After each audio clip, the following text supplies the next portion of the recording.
Sperm यानी कि शुक्राणु का महत्वपूर्ण रोल क्या होता है, स्पर्म कैसे बनते हैं, स्पर्म को बनने में कितना समय लगता है और बहुत कुछ स्पर्म से रिलेटेड जानकारी मैं आपको इस वीडियो में बताने वाला हूँ।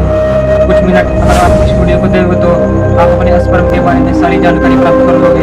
उस वीडियो को एंड तक जरूर देखिए।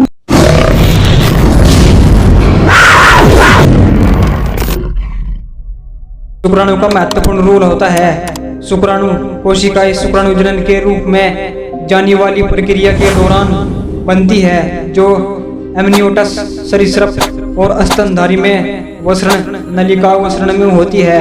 इस प्रक्रिया में कई क्रमिक शुक्राणु कोशिका अग्रदूतों का उत्पादन शामिल है, जो शुक्राणु जनन से शुरू होता है, जो शुक्राणु कोशों में शुक्राणुनाशक होता है।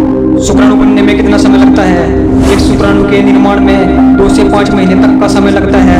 वैज्ञानिक दृष्टिकोण से बात करें तो इसमें 72 दिन का समय लगता है। 72 दिन का समय बिल्कुल भी निश्चित नहीं है, यह मनुष्य की शारीरिक अक्षमता पर भी निर्भर करता है। इसमें 72 दिन से कम और ज्यादा दिन भी लग सकते हैं। यह एक लंबी चलने वाली प्रक्रिया है। इसके लिए बहुत ही ताकत और संसाधनों की आवश्यकता होती है, इसलिए इसे शरीर का अनमोल द्रव्य कहा जाता है। एक स्वस्थ व्यक्ति का शरीर प्रति सेकंड 15 शुक्राणु पैदा कर सकता है। हालांकि एक शुक्राणु को विकसित होने में औसतन 72 दिन लगेंगे। एक दिन में कितना मानव शुक्राणु का उत्पादन होता है? किसी भी पुरुष के शरीर में मानव शुक्राणु बनने की प्रक्रिया एक सतत प्रक्रिया है। एक दिन में कितना स्पर्म बनता है, यह पुरुष के स्वास्थ्य पर निर्भर करता है। एक दिन में कितना स्पर्म बनता है, यह भी आदमी के खाने की क्वालिटी पर निर्भर करता है। एक स्वस्थ व्यक्ति के शरीर में एक दिन में 5 ग्राम तक शुक्राणु का उत्पादन हो सकता है और एक पुरुष एक समय में 15 ग्राम शुक्राणु का उत्सर्जन करता है। किस उम्र में शुक्राणु बनने लगते हैं? पुरुषों के शरीर में शुक्राणुओं का उत्पादन 11 से 13 साल की उम्र से शुरू हो जाता है। 17 से 18 साल की उम्र तक इसके बनने की प्रक्रिया काफी तेज हो जाती है। 18 वर्ष की आयु पार करने पर पुरुष के शरीर में शुक्राणुओं की मात्रा पर्याप्त हो जाती है और वह आसानी से संतान प्राप्त करने में सक्षम हो जाता है। हालांकि वह 18 वर्ष से कम उम्र भी संतान प्राप्त कर सकता है, लेकिन उस समय मानव शुक्राणुओं की संख्या कम रहती है। शुक्राणुओं की संख्या कम होने के पुरुषों में प्रजनन के लिए आवश्यक है।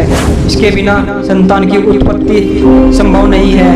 लेकिन अब सवाल यह है कि आखिर वीर्य बनता कैसे है, इसके बनने की प्रक्रिया क्या है? तो इस सवाल के जवाब में ये कहा जा सकता है कि वीर्य पुरुषों के अंडकोश और अंग के मार्ग में मौजूद प्रोस्टेट, सेमानाइनल वेसिकल और यूरेथ्रल नामक ग्रंथियों में से निकलने वाले रसों से निर्मित होता है।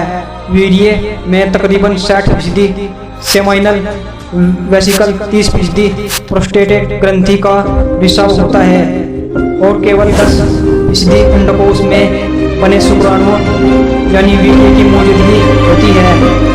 ये वीर्य इसी वीर्य में तैरते रहते हैं। पुरुष जननांग के नीचे लटकने वाले अंडकोश यानी शुक्राणु में शुक्राणु निर्मित होते हैं।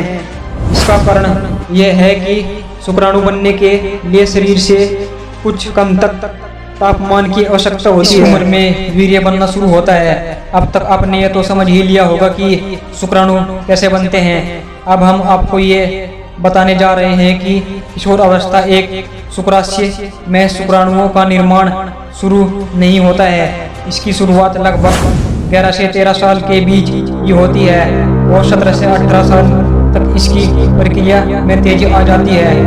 अंडकोश से निकलकर शुक्राणु इसके ऊपरी हिस्से से तकरीबन 1 महीने तक सक्रिय रहते हुए इकट्ठा रह सकते हैं। जहाँ तक बात है शुक्राणुओं के बनने की पूरी प्रक्रिया की, तो इसमें करीब 72 दिन का समय लग जाता है। यानी कि ये शुक्राणु किशोर अवस्था से बनना शुरू होकर जिंदगी भर बनते रहते हैं। शुक्राणुओं के निर्माण में हमारे मस्तिष्क के पिट्यूटरी ग्रंथि FSH हार्मोन्स व टेस्टिज से निकले टेस्टोस्टेरोन हार्मोन्स आदि की महत्वपूर्ण भूमिका होती है। इसलिए इस हार्मोन्स की कमी होने पर शुक्राणु नहीं बन पाते हैं। शुक्राणुओं के बनने की प्रक्रिया। पुरुषों का शरीर लाखों सूक्ष्म शुक्राणुओं का उत्पादन करने के लिए लगभग निरंतर ही काम पर लगा रहता है।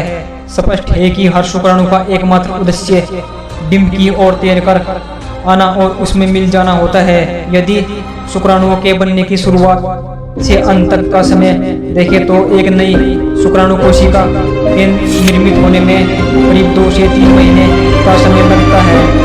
यहाँ से ये भी जान लेना आवश्यक है कि एक औसतन शुक्राणु का औसत उम्र पुरुषों के शरीर में केवल कुछ ही हफ्तों का होता है। बता दें कि प्रत्येक वीर्यपात के साथ कम से कम 4 करोड़ शुक्राणु बाहर आते हैं।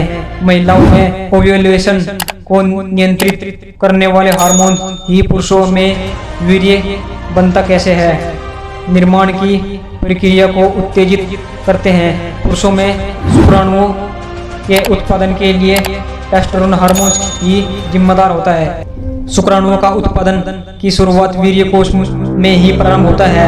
वीर्यकोश लिंग के नीचे अंडकोशीय थैली में 2 ग्रंथियां होती है।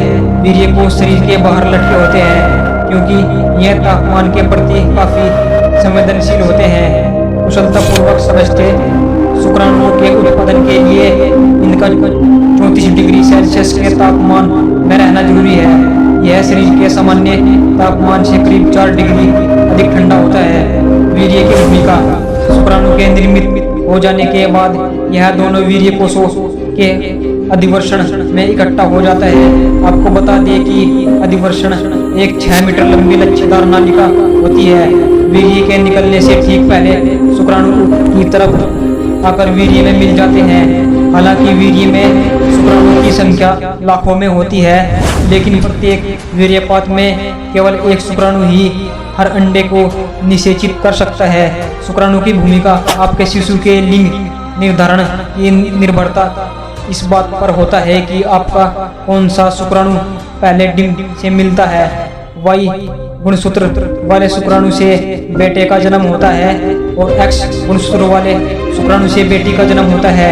ऐसे बहुत से मिथक प्रचलित हैं जो बता दें कि बेटा या बेटी पाने के लिए गर्भधान कैसे किया जाए। शुक्राणु की कमी क्यों होती है। कम शुक्राणु की संख्या का मतलब है कि एक संभोग के दौरान पुरुष के वीर्य में सामान्य से कम शुक्राणु होते हैं। पुरुष बांझपन आमतौर पर शुक्राणु जनन यानी स्पर्मेटोजेनेसिस की समस्याओं के कारण होता है। इसके अलावा व्यस्त जीवन शैली, धूम्रपान और शराब का सेवन करने के साथ और भी कई चीजें हैं जो मेन इनफर्टिलिटी के लिए जिम्मेदार है। पुरुष में शुक्राणु की संख्या बढ़ाने के नेचुरल उपाय। To increase sperm count naturally. रोजाना व्यायाम करें। हम सभी जानते हैं कि व्यायाम स्वास्थ्य के लिए अच्छा होता है। विटामिन सी का खुराक ले, आराम करें और अधिक तनाव न ले। पर्याप्त मात्रा में जिंक का सेवन करें। विटामिन डी की पर्याप्त खुराक ले। अगर वीडियो अच्छी लगी हो तो जल्दी से हमारे चैनल को सब्सक्राइब और एक लाइक कर दो, क्योंकि दुनिया का हर गन आपको है। वीडियो को लास्ट तक देखने के लिए आपको बहुत बहुत धन्यवाद। मिलते हैं अगली वीडियो में। जय हिंद, जय भारत।